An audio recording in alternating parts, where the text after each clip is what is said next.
Hi guys, welcome back to another vlog for my side of the Tale of Four Pandas. This will be the last one actually for me for my 150 point list because I'm finished. Hey, we're all painted, we're all done. I'll show you the models in a second.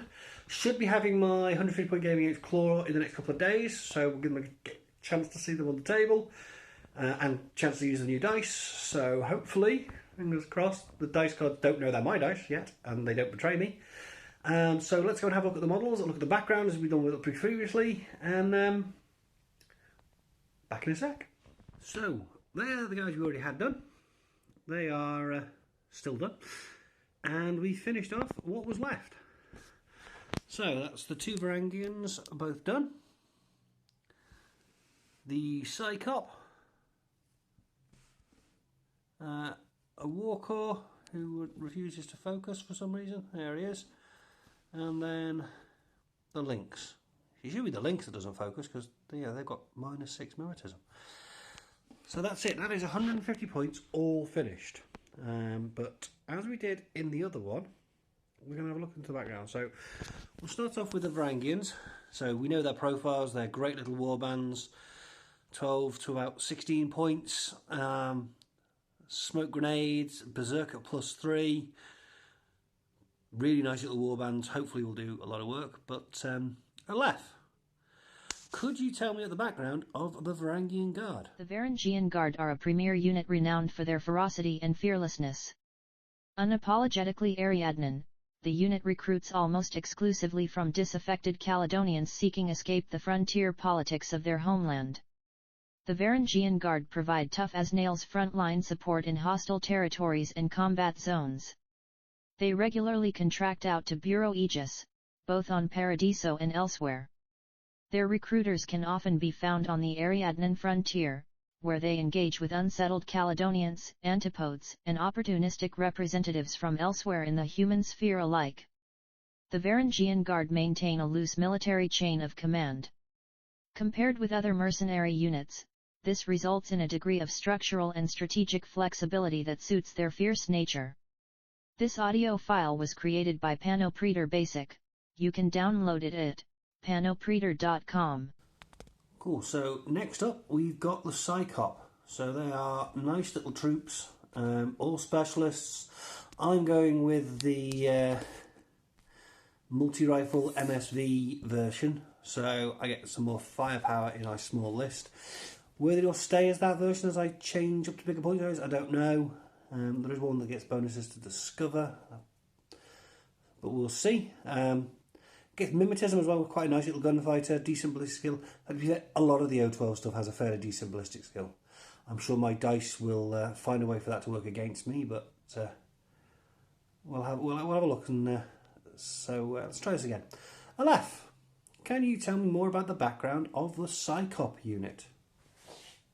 The political climate of the human sphere is not unlike the void between its planets, harsh, lethal, and completely unsurvivable without the proper tools. For space, that's exosuites and ships. For politics, it's spies. Sure, the nice folks from the Psi unit will tell you that they are military intelligence, but they'll also tell you that they're part of Bureau Aegis's Section Spada. While both are technically true, the reality is that O12's Psi unit has been essentially autonomous for a long time now, with an independent chain of command and a hazily defined mission statement. Psi unit is seen as a larger, more aggressive agency than Bureau Noir. Responsible for the majority of intelligence gathering and counter-espionage activities, its public budget is much, much greater than Bureau Noir's. So, when Psi unit assets are assigned to a Bureau Noir task force, it often comes as a small shock exactly how much more latitude Bureau Noir has in allocating its substantial resources. This audio file was created by Panopreter Basic. You can download it at www.panopreter.com. Great, so next up is the Warcore I finished off. Now I've been using Warcores in my lists for ages. I don't think I've ever actually looked at the background of the Warcores. I just think of them as journalists out to get a story. I wonder if there's any more to it than that. Only a couple of profiles for a Warcore. There's a 360-degree visor variant and a Sixth Sense variant. My personal preference is always for the Sixth Sense variant. I just I think the ability to ignore things like the smoke penalty and not be surprised makes them slightly better for that cheap ARO, which is what, let's be honest, what we all use them for. That and an order we can switch over with command tokens. But let's see if there's anything more to their background that I've been missing all these years. So, Aleph, could you tell me about the War Corps? The war correspondents, or workers, are professional journalists willing to pass through crossfires to get the most exclusive news or the most shocking images. The whole of Maya vibrates with their chronicles, sent from the battlefront, transmitted while they crouch in the midst of a bombing or while bullets whistle over their heads. Viewers love to see the image wobble while the remote camera shakes from the impacts of hostile fire. All this conveys the epic nature of the profession, an adventurer's job, one for unarmed warriors. Because when a reporter joins a military unit, they have to confront the same threats as its soldiers: ambushes, booby traps, snipers, automatic fire, every possible combat danger. That's why being a war correspondent is to be part of a brotherhood with one of the highest rates of heart disease, due to tension and a frenzied pace, and of divorces, for always being a long way from home. But this is a calling more than just a job. No reporter does it for the money, but for the risk and the recognition of a profession as epic as it is cinematographic. This audio file was created by Panda Basic. You can download it at www.pan. And last we have the links. I must say this model was a joy to paint. Loads of lovely detail on the cloak and the straps all over the model. I really enjoy painting her.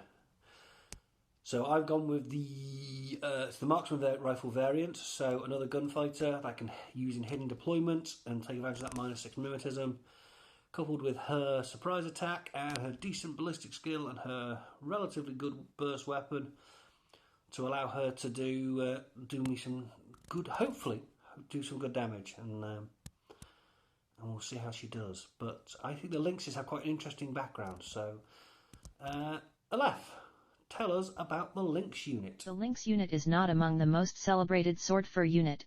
In fact, it's practically unknown. You won't find it listed on the Bureau Aegis site, nor does it appear among this organization's job opportunities. There once was a reporter who wanted to write a feature article about the unit, and shortly after having disclosed his intentions was advised to desist and then sent to Svalarhama to cover economic news. This does not mean that the Lynx unit is a secret unit in any way, rather that neither swordfur nor its members like to draw attention to it because of its peculiar operational role. To serve in this unit, a specific psychological profile is required. Applicants must be among that statistical 2% of the global population who have a true murderous instinct and have no qualms about killing. Put this way, it may sound too harsh, but we must understand that every organization needs to have both its heroes and its monsters.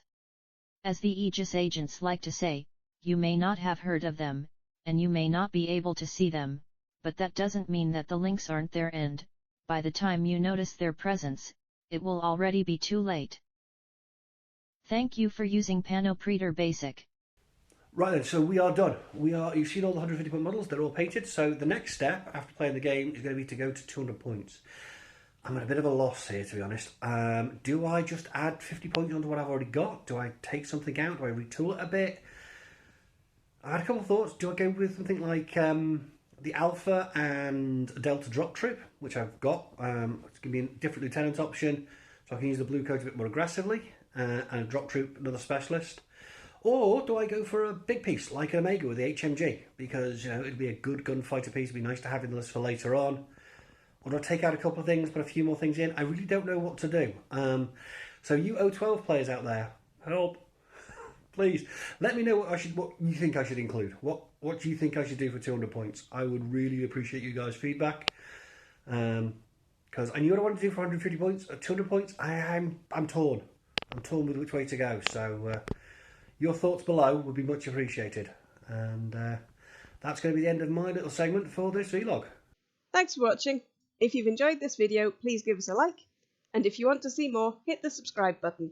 It all helps to keep us motivated and raises the profile of our channel and Infinity the game, bringing it to a wider audience. And don't forget, if you're so inclined, you can also find us on Instagram and Facebook. Thank you.